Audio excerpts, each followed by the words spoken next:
Enchantée.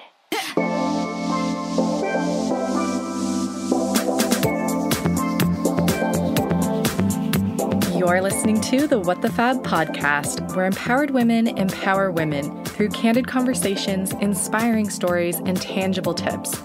I'm your host, Elise Armitage. I'm a digital creator, and I left my 9-to-5 job at Google to chase my dreams of being an entrepreneur. I'm so happy to have you here. Let's get into some real talk. Hello and welcome back to the What the Fab podcast. And what I am picturing is probably the last episode of the year. Last episode of 2021, we're rounding things out with episode 30. Not bad. 30 episodes this year. Not exactly once a week like I was picturing when I first kicked it off in January when we were still stuck at home and had plenty of time. But we're going to talk a little bit more about that and how in 2022, one of my goals is to publish weekly for the podcast and to really maintain that and keep that up and keep up that consistency. But this episode, since we are rounding out the year, it's obviously a very reflective time and the perfect time to do some kind of internal reflection, visioning, and then goal setting for the new year. I love this time of year. I get super excited and jazzed about talking about and thinking about new goals for the year. I don't necessarily call them New Year's resolutions. I feel like New Year's resolutions drop off like January, but goal setting and having a vision, a strategic vision for your year, where you want to be at the end of the year, what you want to accomplish, it's so freaking powerful. So for today's episode, we're going to dive into how I do that. I have a freebie workbook for you. That's my visioning workbook that I use every year with Omid, and we're just going to get all into it. Before we dive in, a quick reminder to go ahead and hit subscribe to the What the Fab podcast through whatever platform it is that you're listening on. We're on Spotify, Apple Podcasts, Google Podcasts, and lots of other ones. So like I said, we're going to be publishing new episodes once a week in 2022. That is my goal, and you won't want to miss them. We have some really exciting interviews and interesting topics coming up in the new year. Secondly, if you have not taken a second to rate and review the podcast on Apple Podcasts, I would really appreciate it if you could go ahead and do that. It's what helps this podcast grow.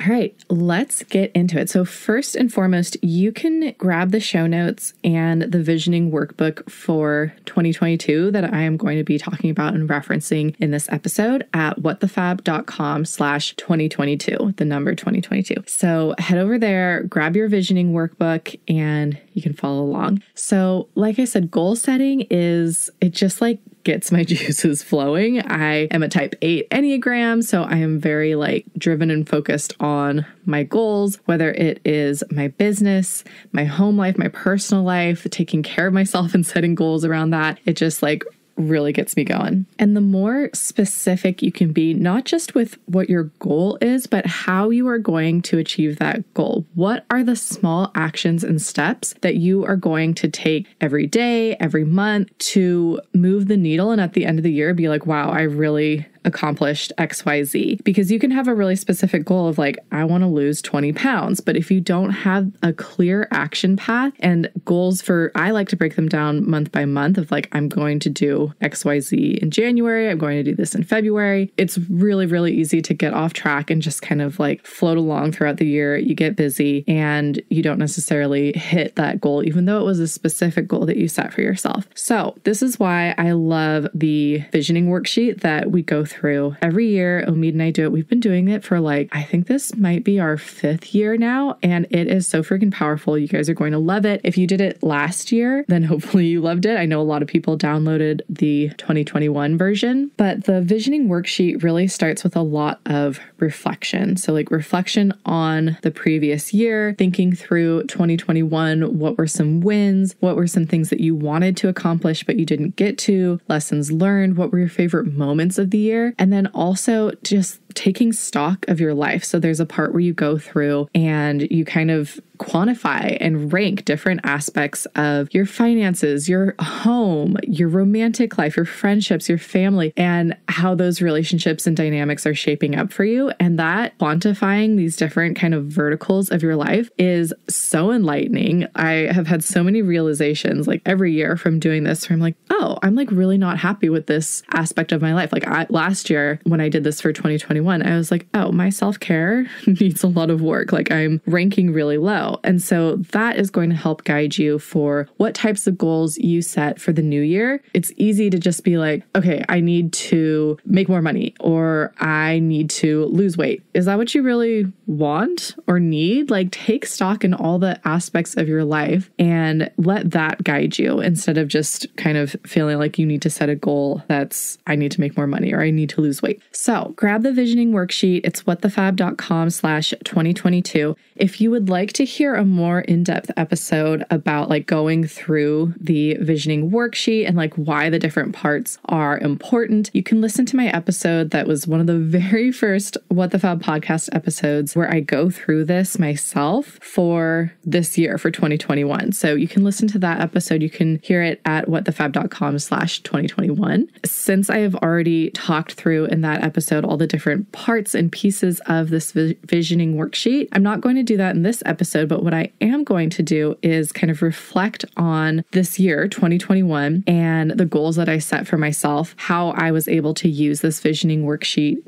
to guide these goals, what I was able to accomplish this year, what I'm looking forward to next year, and a couple of like changes and tweaks that I'm making to how I do this. So every year, and this is part of the worksheet, I choose a word that is like my word for the new year. I know a lot of people do this, and I actually shared on my stories at the beginning of 2021 a little questions box, and I had people put in what their word was for 2021, and it was really cool to hear all of the different words that people chose. So my word for 2021 was intention. I wanted to be really intentional with how I was spending my time, what I was focusing on. Yeah, just like having intention with everything that I do. Other words that I loved that I remember that people shared last year, one of my favorites was unfuckwithable. Get it, girl? People chose words like joy, progress, gratitude. There were tons. I'll do another questions sticker on my stories this year and see what people are thinking of for 2022. So my word last year was intention. I am still pinpointing the word that I am going to choose for 2022. Omid and I haven't sat down and like gone through the visioning workbook yet. We're actually going to do it next week when we're in Costa Rica. I'm picturing lying by the beach with a pina colada in hand. But one word that I keep having pop up in my mind is vision. So this year I was part of Julie Solomon's mastermind group. If you're an influencer, you know who Julie is. She's incredible. She runs Pitch It Perfect and several of these mastermind groups. I had never been in a mastermind before. It was such a new experience for me, and it was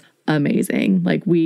She killed it. We had so many different incredible coaches that were involved in Julie's business. We had a couple of in-person retreats, and then of course, access to Julie on a monthly basis and just like really learning from her in terms of how she has grown her business, but also mindset. And one thing that we kept coming back to, especially in our second retreat towards the end of the year, was what is the vision? What does the vision say? And letting that guide all of your decisions and actions. And I feel like this year I had a lot of really exciting growth with my business. I had a lot of personal growth, especially tied to this mastermind and my mindset around abundance and finances. It was a really, really positive experience. And so now I'm like, okay, what does the vision say? Like, what do I want my life to look like? And how can I set up my business, my home life, the structure of my team to support that vision? So when I'm thinking about my vision, I really want more space and stillness and just like calmness in my life. I can be a high strung person. Like I am type A. I have a lot of energy and ideas. I can kind of like get carried away with the momentum and feel like I have to do this and this and this. And this year, when I reflect on it, it was a tough year. I know for a lot of people, like it wasn't 2020, thank God, but it was still a kind of a rough year. And I know from talking with a lot of my friends that a lot of us are feeling the same way, that 2020 was this like weird year. And then 2021, things like opened back up. It felt normal for a little bit. Now we're having pandemic deja vu with like Omicron and like another wave. And during the times that it felt safe to like go out, travel, do your thing, we kind of did this like weird slingshot effect where like 2020, we were pulling back the slingshot and then we got vaccinated and let go of the slingshot. It was just like, shoo, like we took off, we're off to the races, and there was just no stopping us, and it was go, go, go. I absolutely have felt that way. I have been slamming, jamming on things with my business. I also have been traveling like crazy. It's interesting how I'm kind of craving the opposite of what I have. Like we were stuck at home last year, and I was so sick of just like being stuck at home, which I'm sure many of you felt the same way, that this year I was like, I want to travel. I want to make up for that like lost time where we were just sitting at home. This past month, I think I was home for a week. After traveling so much, I can't wait to just be at home. I was talking with another girlfriend of mine about this, and she was like, I've been so busy and traveling so much that I find myself genuinely wishing that we'll have another lockdown, so I have to stay home. And it's just like, whoa, like these are two extremes and like opposite ends of the spectrum, and I need to find a more balanced, happy medium. And for me, like I've gotten pretty good at saying no to things that I just like, no, I don't want to do. I am really fortunate that my business has gotten to a place where I can do that. It affords me the flexibility to be able to do that. What I am not good at is saying no to things that sound fun or exciting, but I'm just like super slammed. I'm like, oh, that sounds great. I'll figure out how I can make that work, even though I'm like traveling for 2 weeks. I want to do this other thing too. You know, I have this trip and I got invited on this press trip that means that I would only be home for like 24 hours, but like I really want to do both of them, so I'll make it work. I think that's okay sometimes, but doing that all the time, it's starting to take its toll. So for 2022, when I am making these types of decisions, I want to go back to what is the vision. And the vision, like I said, is having more calmness and like free time and flexibility and space. And so if I am making a decision that is going to negatively impact that, that's not part of the vision. So for example, I've already made one of these decisions that honestly, it was hard. You guys might kind of laugh at this and be like, that's a no-brainer that you should say no to that. But I have a trip with my family in February planned to Maui, and I got an invitation for a press trip to Memphis with this really aesthetic and beautiful company that has Airbnbs in Memphis. They are putting together this like incredible blogger trip. It looks like so much fun. The timing of that trip would give me just a few days at home in between my Maui trip and Memphis, and it would also mean that I would miss Omid's birthday. Now, I haven't even talked to Omid about this because I did come to the conclusion that I needed to decline the press trip. But if I did, I know that he would have said like, it's okay. Like, don't worry about my birthday. I'll have another one next year. Like, this sounds like a great networking opportunity for you. It sounds like so much fun. Like, you should do it. I know that he would be supportive in that way. So that wasn't something I was worried about. But when I stepped back and I thought about what does the vision say, it says space and stillness and not missing things like my husband's birthday. So even though I really wanted to go on this trip, and I feel like maybe the old me would have been like, yes, I can make it work, I declined. I said no. So that's just an example of my word for next year and how I'm already trying to keep it in mind, implement it, and live with that word in mind. Hold up, I have to tell you about my new What the Fab presets. I finally launched digital product, and let me tell you, it was a lot harder than I expected it to be, but I am so excited that they're live. They're available. You can shop them on the website. You can just go to whatthefab.com/presets to see them in all their freaking glory. These presets are something that I have been refining and tweaking over the years, and after almost a decade of being a travel blogger and lifestyle blogger, I'm finally making them available to you to purchase and to use on your own photos. So whether you are a full-time content creator or this is your side hustle or you just want beautiful aesthetic photos for your feed, I'd love for you to check them out. Presets are honestly a game changer. Using Lightroom presets has really optimized how I'm able to edit my photos. It makes everything cohesive and beautiful and branded so that when you see one of my pictures on Instagram or Pinterest, you know that it's coming from What the Fab. And you can have that kind of brand cohesiveness too by using the presets and tweaking them for your own skin tone and style. They also have saved me hours upon hours of editing photos. I mean, it used to take me half a day to go through hundreds of photos from a shoot. Now I can just do it within 1 or 2 clicks. And then if I'm using desktop, batch sync it across all of the photos. It's amazing. Like I said, game changer. And these presets they're light and airy and will make your photos look beautiful, whether you're shooting on an iPhone or in the RAW on DSLR. I've got the mobile pack, I've got the desktop pack. So there's something for everyone. If you want to edit just on the go, the mobile pack is a great option, and you can use Lightroom Mobile. The app is free, so that's a really great option for someone who's doing this as a side hustle or a beginner.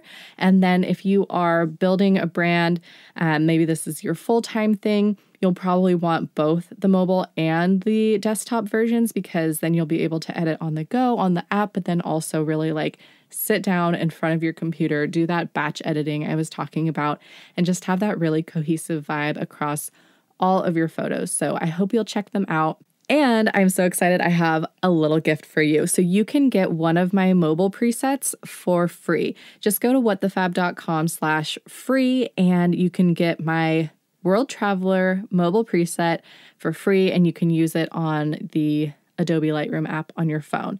And the World Traveler preset, I've used it on every type of photo imaginable. It's light and airy and beautiful and just makes you look glowy. I've used it on selfies, date night pics, home decor, food, my friends' kids, and of course, my jet-setting travel pics. So I know that you will love it.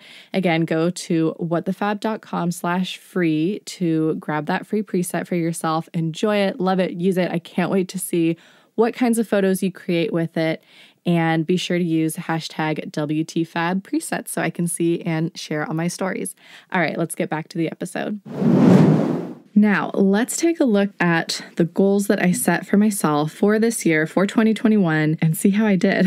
So we went through our visioning worksheet, and the 3 areas that I identified that I wanted to really focus on for the new year, for 2021, was financial and my business. The second one was home. So, we moved to Napa during the pandemic, and we made a lot of progress on updates, but there was still plenty that I wanted to do. So home was the second one, and the third one was self-care. So that was something that I kind of hinted at earlier, that going through the visioning workbook, I was like, my self-care really could use some help. And so those were the 3 areas that I wanted to focus on. So the next step for me, and the workbook helps you do this, making goals that are specific and attainable, and then breaking them down month by month. So you've probably heard of SMART goals, and some visioning worksheets or some goal setting worksheets will make you go, letter by letter and write out S is for specific. How is your goal specific? And write that out. And I just think that's kind of dry, but my visioning worksheet does naturally make your goals SMART goals. So if you're not familiar, SMART stands for S, specific, M, measurable, A, attainable, R, realistic, and T, time bound. So by going through what's in the visioning workbook, your goals are going to be SMART goals. And I feel like S and M are kind of similar, it's specific and measurable. You're not saying I want to lose weight, you're saying I want to lose 15 pounds. A and R are also, I feel like, the same thing, attainable and realistic. So anyways, those are kind of the key components of good goals. And I think that the time-bound one is really important too. And so this next part of the visioning workbook helps to make it more specific and also time-bound. In the worksheet, there is a page that says strategic vision by design, and you start kind of breaking down your goals. And then you go ahead and for each month of the year, you put a specific action, small goal that is part of that kind of broader category in each month. So we're going to go through mine and see how I did. So again, my goals and areas of improvement for 2021 were financial, home, and self-care. So for each month, I had 3 lines. One was a goal or an action I was going to do to move my goals with finances forward. One was for the home, one was for self-care. So in January, for finances and business, I put that I was going to set my goals for the new year and kick off the mastermind group that I had joined. Check, did that. For the home, I had written that we would get new hardwood floors. We did that. And then for self-care, I put that I was going to start doing meal planning for the week. So I wanted to, on Sundays, start to put together, okay, this is what we are going to eat for dinner throughout the week. They are healthy options, and I'm going to order all of the groceries on Sundays. It's actually really interesting reflecting back on that because that has absolutely stuck. That is what I do now. On Sundays, I meal plan for the entire week, and it has really helped. I mean, not just with my self-care in terms of like eating healthier, but also just with time management. Like I'm not, on a Tuesday night thinking like, oh shit, like what are we going to cook for dinner? What are we going to eat? I'll just grab this like frozen bag of chicken teriyaki from Trader Joe's. Now it's like every week on Sundays, I know that I am going to be planning out healthy meals for dinner for the coming week. So that was a really good one that stuck. In February, my financial and business goal was to put together a plan to hire someone as a contractor to support What the Fab better. And check, I did that. So I chatted about this with some of the business coaches in my mastermind group. I chatted with my tax and financial advisor about it. And I started chatting with Anissa, who was my intern at that time and for the year and a half before that, about if she would be interested in working with me and with What the Fab in a more official capacity. So that was really exciting. Check, I did that. For the home, I put get new carpet and organize my cloffice. Probably should have split those up into 2 different months, but I did both of those. And then for self-care, I wrote meditate consistently. Checked that off too. I'm definitely meditating more often than before. I could make it more consistent. So that's kind of,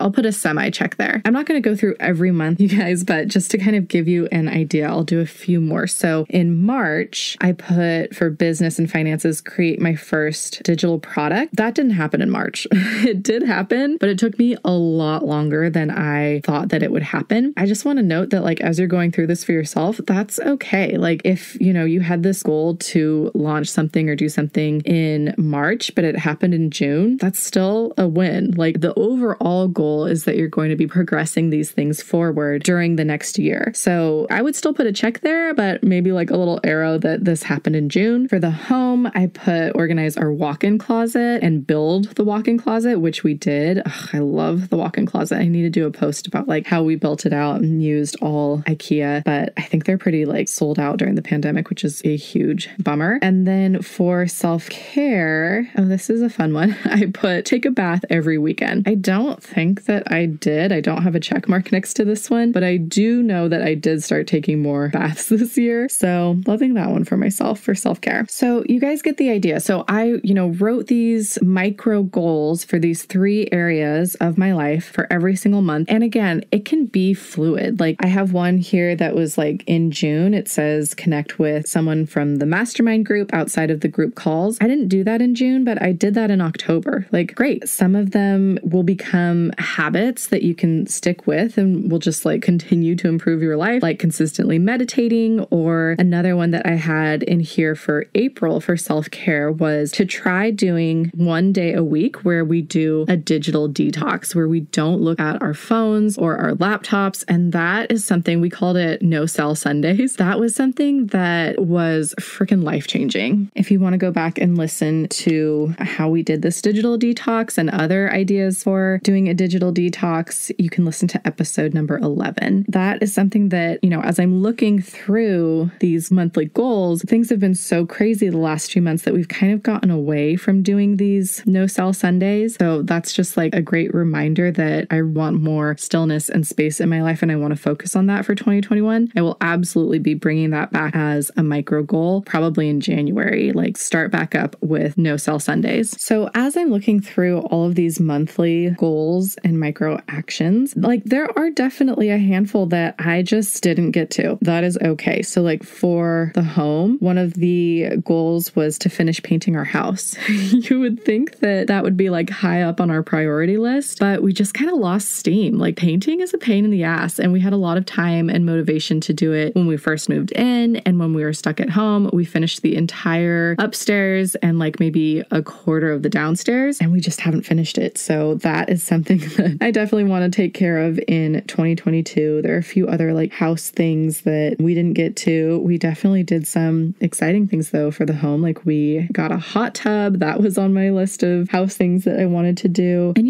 things can change. Like in December, I had written for the home, I wanted to host Christmas for the first time. Well, it turns out we're actually going to be traveling this year for Christmas. So again, that's okay. But looking at this holistically and like all of, the 3 different goals that I set for each month for these different categories, I'd say like 70% of them are checked off. And if I hadn't set these monthly goals, who knows where I would be, how much progress I would have made on these different areas. So setting these monthly goals and again, making it specific has been so helpful for me. It helps you design your life and like move the needle in the direction that you want to be going in. Otherwise, it's just like there's so much going on. It feels like there aren't enough hours in the day. So making this a priority. And then the other thing that I do that is really helpful is I check back every month. So I like touch base with myself at the beginning of the month. I look at, okay, what are the 3 goals that I set for myself for this month? Okay, how am I going to accomplish this? What is my schedule like? Am I traveling for half of the month and I'm going to have to block out this weekend to do XYZ and like making a plan for it in that month? It makes it so much more attainable. Again, SMART goals, attainable and realistic and just actionable and doable. And then the other thing I do is as we start to progress throughout the year, I look back at the previous month and I say, okay, so for February, my plan was to put together a workflow and plan for hiring someone. For the home, it was getting new carpet. And for self-care, it was to meditate consistently. Like, did I check all of those boxes? Did I do all of those things? Or do I maybe need to move, like, did the carpet not come and we didn't get that done? And I kind of need to move that over to March. Like, what's realistic? What can I do? What did I check off? And what do I need to move to the next month and make sure that I get done? The other thing here that I think would be super helpful is accountability. So maybe you have somebody that you are doing a touch base with every month and you're both checking in on each other's goals. Omid and I haven't done this, and I think we will for 2022 because this thought just came to me of like, okay, I'm no shade, but like I would say that I probably hit more of these monthly goals than Omid did of his own goals. I don't have data to back this up yet. We will do some reflections, like I said, in Costa Rica, but that's just a feeling that I have based on what I've seen for this year. But I think that doing a touch base at the beginning of every month would be really helpful. Like, okay, what are your 3 goals for this month that you're going to get done? You know, we're both so busy. We both run our own businesses. I saw a meme recently. It wasn't really a meme. It was just kind of like conversations on Twitter that got screenshotted, but it hit. So it was saying basically, if you feel like there aren't enough hours in the day to do it all, to work a 40-hour work week, to do self-care, to work out, to maintain your relationships with your family and your friends, to cook and clean and maintain your home. Like if you're feeling like that's impossible, it's because it is.